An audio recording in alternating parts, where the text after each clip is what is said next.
All your favorite wrestling shows rolled into one.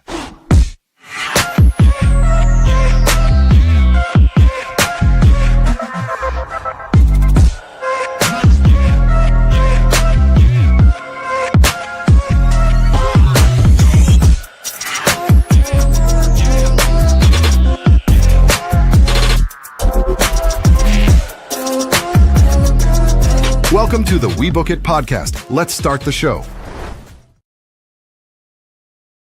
Come on, guys. You guys didn't think I would forget about you, did you? Did you? Of course not. Your boy Virgil holding it down right here on the We Book It network for you guys. And guess what? You get a double dip tonight. That's right. Not only do you get who's next with NXT, but I'm also going to cover the All Elite recap for Coachman this week, who is out on assignment for his baseball team coaching. Shout out to Coach. They didn't pull the big W that they needed, but hey, listen, they're building towards something. Shout out to him. He'll be back with you next week. Now, with that being said, the April 28th, edition of WWE NXT saw the brand dealing with the fallout of WrestleMania weekend and NXT Revenge, highlighting new stars in the wake of multiple call-ups. Tony D'Angelo addressed his NXT challengers for the NXT Championship. Lizzie Rain makes her debut. Ricky Saints hoped to make his statement to the expense of Shiloh Hill. Miles Bourne defended the North American Championship against Saquon Sugars. And, of course, who wouldn't want to make their mark? Which stars will set the course for the beginning, a brand new beginning for NXT? Guys, listen, this is almost a brand new revamp of NXT with everything that they got going on. I'm like super excited, y'all, to be covering the brand new version of NXT. Basically, all the stars that we've known, all the stars that we've covered for the past year, guys, are all gone. That's right. It's all brand new, as they would say, a whole new world.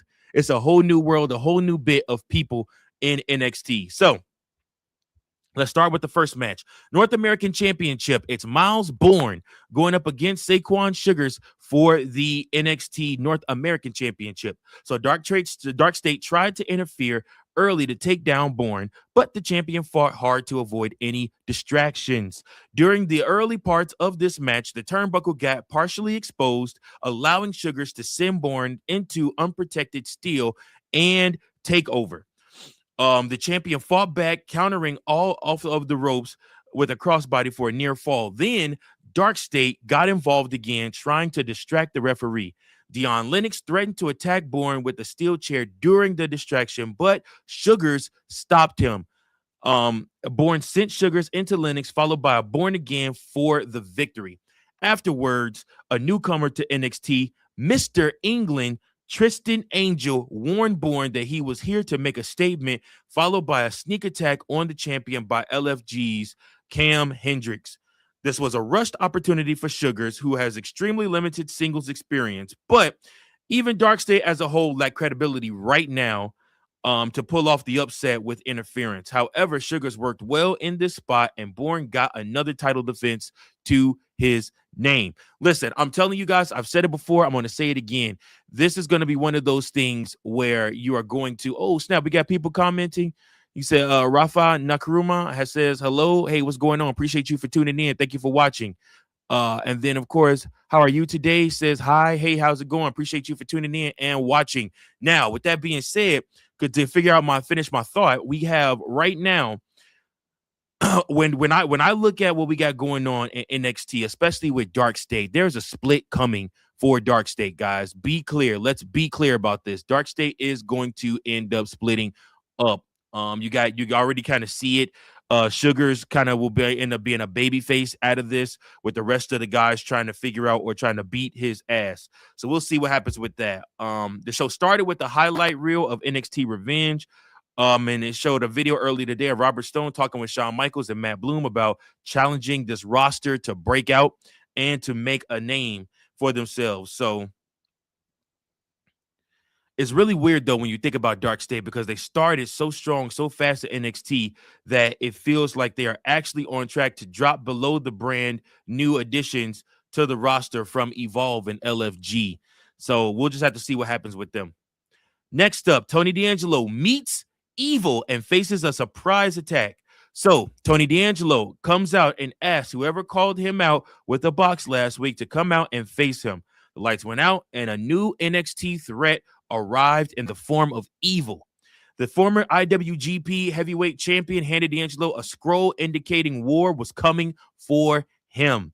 As Evil walked away, Tavion Heights laid out the NXT champion with a belly-to-belly before a mystery man, the English pro wrestler Will Cruz, hit the champ with a moonsault.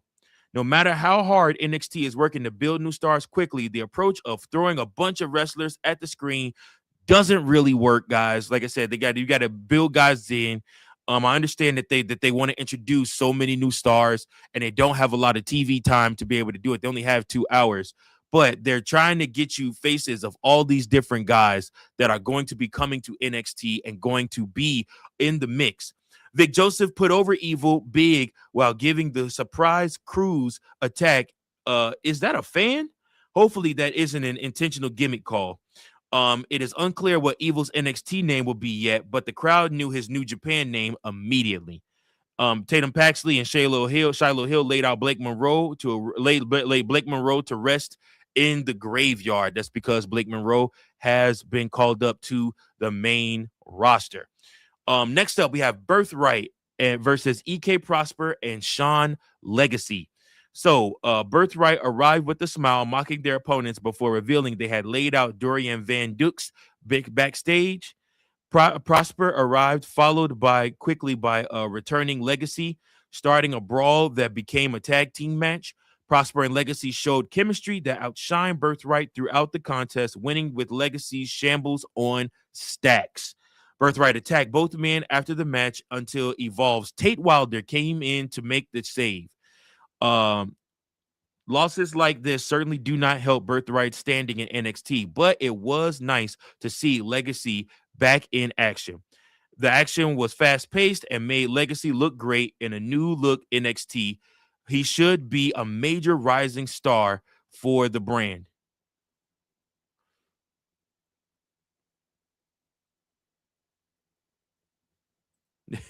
What is this? Alex the Great says, they say all men are created equal, but you look at me and you look at Samoa Joe and you can see the statement is not true. So normally if you go one-on-one with another wrestler, you go, I'll guess Alex is still typing. Keep typing, Alex. I will come back to you.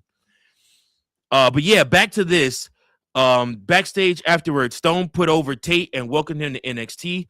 Callie Armstrong got in Jada Parker's face in the locker room until the women had to break it up. NXT aired a quick video announcement from Shawn Michaels that NXT premium live events would air on the CW going forward. We will actually talk about that and tackle that on Sunday's podcast because it's even bigger than that. CW is now partnering with ESPN. So if you have the ESPN app, you'll be able to catch all the CW content also. Lola Vice gets ahead of the culling thanks to none other than Mr. Iguana. Lola Vice charged to the ring to call out Izzy Dame. Sean Spears appeared on the Titantron to distract Vice from the arrival of Dame and Nico Vance. Vice countered with the arrival of her AAA mixed tag team champion partner, Mr. Iguana, and the champions cleared the ring together. This was a better and more focused segment than last week, and Angry Vice is a better promo, allowing her to seamlessly mix English and Spanish to keep it short. Now, 2 weeks ago, 3 women stepped up as future challengers to Vice, but 2 of them have lost interest quickly. So that's kind of odd booking there. But again, we'll see what happens from that. Next up, we got Lizzie Rain making her NXT debut, and she is going up against none other than a returning Nikita Lyons. It looks like WWE, especially NXT brand, has a renewed interest in Nikita Lyons now that she is healthy. She has also dropped a ton of weight, and she is back to make a name for herself. So Lyons quickly knocked down Rain with a roundhouse and split leg drop, but Rain refused to stay down. The NXT newcomer came back in a flurry with machine gun chops in the corner with the crowd behind her. After an uppercut in the corner, she hit the thunderstruck knee for the victory. Very, very quick match here, but Rain immediately got the crowd behind her and ran with that energy. She made Lyons look better than she has in a while in NXT and still took her down in convincing fashion. This was not a squash, which was the right way to present her. NXT relies too often on simple squashes early.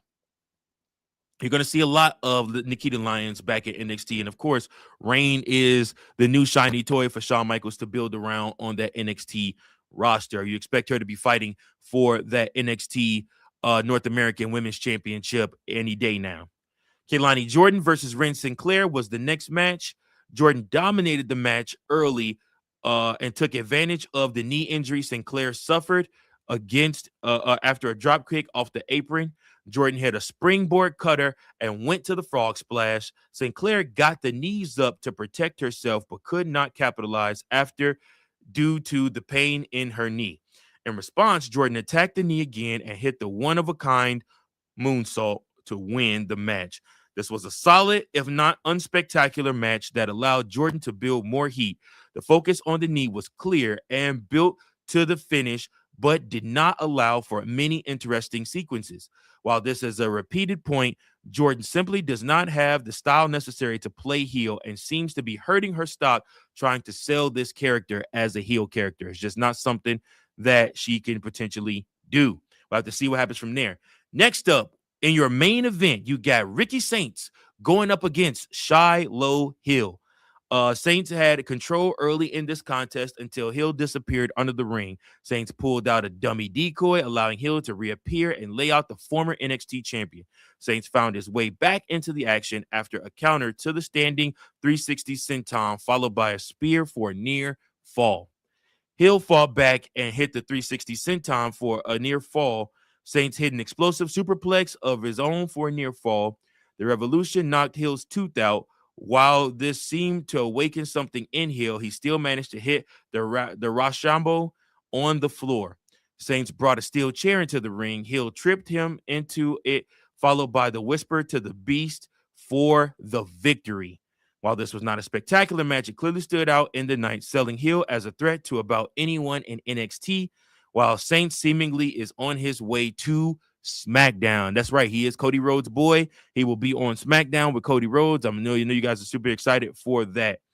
Like I said, meanwhile, again, it's one of those things where he gave a speech afterwards and did his thing there, and that was your show. Overall, guys, for NXT this week, it felt rushed. They are scrambling to introduce new stars to us so that we can make sure that they cover all of the call-ups that Nick Khan and Triple H have done in calling up all these other superstars. There's even news that Shawn Michaels begged Triple H and Nick Khan to give him at least 6 more months with the young OG before he called him up. They wanted to keep him until at least after WrestleMania.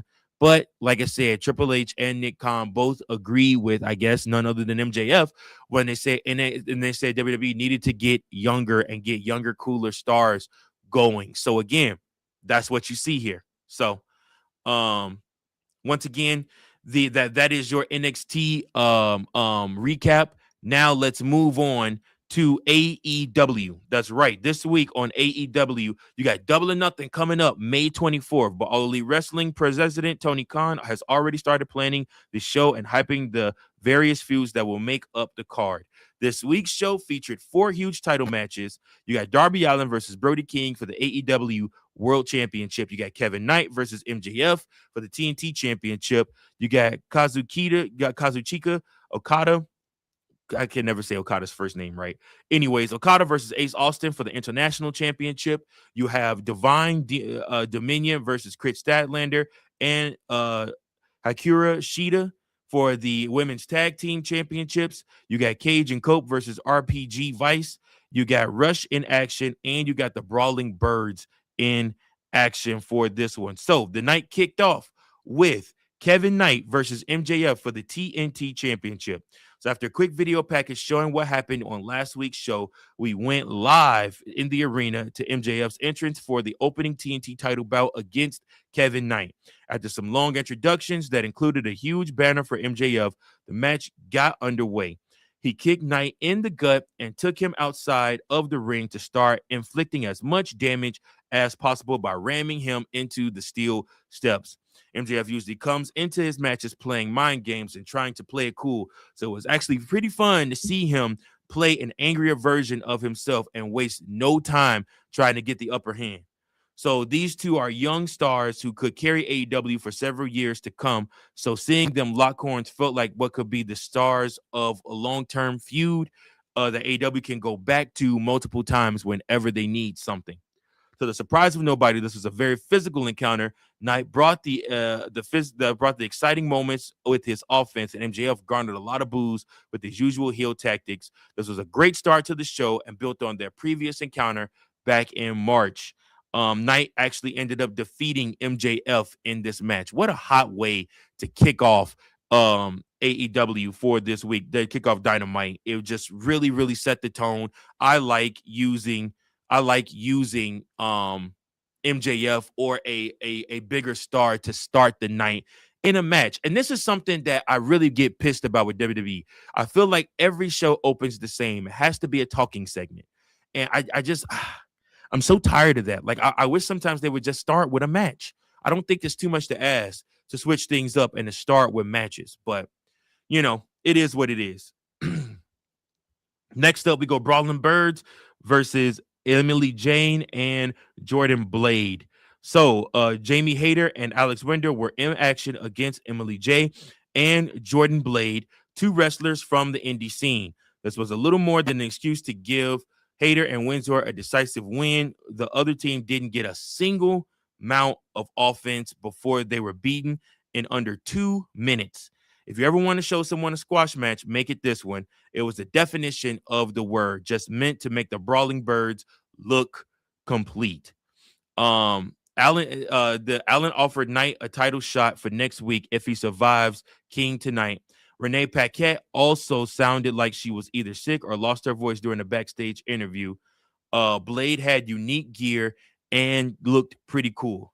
So next up, we got Okada versus Ace Austin for the International Championship. I really like the look of this belt. I don't know why. It just speaks to me. I think Tony Khan has had some beautiful belts made, I would say.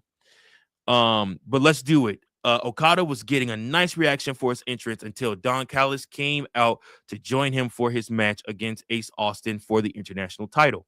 This was the biggest opportunity Austin has had since coming to AEW, and despite losing most of his matches on our AEW TV, he has been winning most of his ROH outings. Sometimes you forget that Tony Khan also owns Ring of Honor and also runs that still as its own separate entity and promotion. And which is crazy because we're supposed to be the We Book It podcast, supposed to cover all this stuff. But I ain't gonna lie to y'all. I'm not watching it. I'm not watching Ring of Honor. I'm not. There's no way I'm watching that shit. Anyways, the Rainmaker cornered him and stomped him into the ground right away. He had a significant height and power advantage and made sure Austin knew it. This wasn't exactly David versus Goliath, but it was close. Austin was definitely the physical underdog, but he did a good job using his offense to make himself look like a potential threat at times. However, the ending of this match was a foregone conclusion. AEW is not about to change the title a few weeks before it's set to be defended in a pay-per-view and a long-running storyline that is finally going to move forward. So we'll see what happens with that, but Okada did defeat Austin in this one. Next up, we go Cage and Cope versus RPG Vice. Will Ospreay had a video with the Death Riders. He appeared to have taken them up on their offer to turn him into a more dangerous competitor. For the first time on Dynamite, Adam Copeland and Christian Cage teamed up for a tag team match against Rocky Romero and Trent Beretta.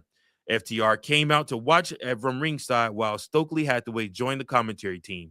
Cage and Romero started with a pretty standard opening sequence before Copeland tagged in for a double team spot. The conglomeration showed up in the crowd and got into the fight with FTR and Stokely, while RPG Vice had Cage on the defense. The chaos in the middle injected some energy into this bout, but the four guys in the ring didn't really need it to make this a fun match. RPG Vice is a great tag team, and the skills of Cope and Cage have been documented for the past few decades, so they found their groove really quickly. Cage and Cope defeated RPG Vice in this match. Of course they did, because they're going for the titles. You want to make them look strong going into that match. Next up, we got Divine Dominion versus Sheeta and Statlander for the women's tag team championships. So Chris Statlander and Hikaru Shida had their biggest match since becoming a team when they challenged Megan Bayne and Lena Cross for the tag team titles.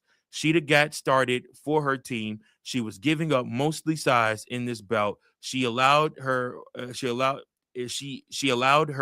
to fall into the role of an underdog against her much stronger opponents. This allowed Stat to play the heavy hitter when the time was right for a tag. Statlander actually stopped Sheeta from cheating with her kendo stick at one point, which led to a breakdown in communication between the challengers. This was a hard-fought match, but it felt like they were missing something.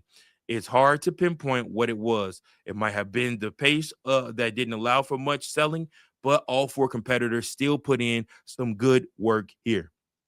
Divine and Dominion defeated Statlander and Sheeta in this one. So, like I said, it is what it is. We move on from there to Rush versus Steven Fuente. So, Rush had a match this week against a local talent named Steven Fuente. El Toro Blanco punched his opponent right in the mouth a split second before the bell rang. The former RH world champion destroyed his opponent at ringside before bringing him back into the ring. This is more of a one-way mauling than a wrestling match, which also can be fun at times. As expected, Rush picked up the easy squash over a young man who was hopefully paid very well for each strike he had to endure. Then after that, we go to our main event on AEW, and it is Darby Allin versus Brody King for the World Heavyweight Championship. For the third week in a row, we got a men's world title bout on Dynamite featuring Darby Allin. This time, his challenger was Brody King. They met to shake hands in the middle of the ring before Allin ran at King to hit a drop kick. The powerhouse quickly recovered and started throwing the champion around like it was nothing. These two have never had a slow, methodical wrestling match, and this time was no different. They went balls to the wall, 0 to 60 immediately, and did not slow down. Both men speak the same language of violence, so their encounters are always entertaining. After a few big spots outside the ring, Allin managed to retain his title clean by pinning King. Knight looked on from the crowd as the champion and challenger showed each other some respect after it was over. Yeah, that was your NXT breakdown. Guys, listen, I appreciate each and every last one of you for tuning in. Make sure that you guys like, share, and subscribe so that you never miss anything we got going on over here on the We Book It channel. Hey, listen, this week, there will be no SmackDown Lowdown on Friday night. Instead, Teddy Long is going to do it on Saturday morning. He's going to be a Saturday morning Friday night SmackDown Lowdown. So to make sure you guys tune in for that live stream. And of course, as always, we got Sunday nights. You guys don't want to miss that. It's going to be a blast. Until next time, thank you. I appreciate each and every last one of you. Remember, keep that book and pencil sharp and keep on booking.